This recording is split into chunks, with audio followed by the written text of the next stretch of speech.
I'm Sam Harris.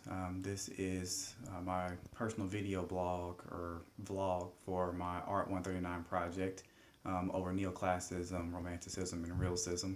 I'm going to just describe a piece of artwork that is in my house. I think that it ties in well and fits a lot of the elements that are in that era. It has a lot of free brush stroke. There's a lot of landscaping in there, but there's also a lot of fine details.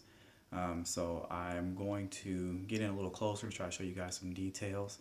But I wanted to introduce myself, introduce my project, and introduce you to just a piece of my house. So as I stated, this is a piece of artwork that is in my house. I'm not real sure or totally sure of who the artist is, but I wanted to talk about and discuss just the landscaping portion of the picture.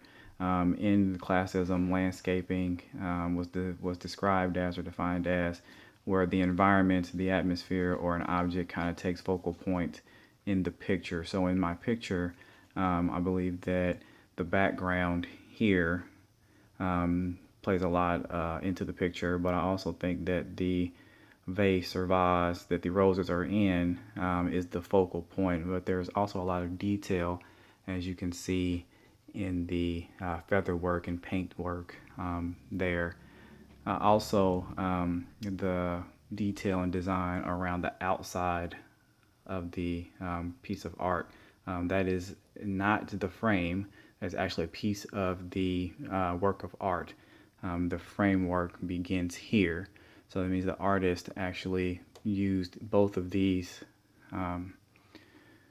elements to kind of frame the picture in itself. The free brushstroke that I spoke about, you'll see if I get in a little closer how there are blotches and where you can see that the brush was just kind of waved and then picked up and used and picked up again.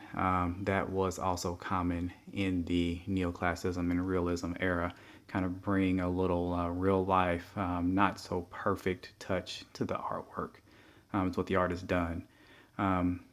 Again, it's just a lot of different elements. I kind of didn't realize it until I was sitting in my office here at home, and I looked over and I'm like, man, this picture has a lot of the elements that I'm talking about and describing in my project. So I figured it'd be just a perfect piece to incorporate into my project. So again, I'm Sam Harris, and this is just my personal touch and video for my Art139 project for Marian University. Thank you, and I hope you all do well on your projects as well.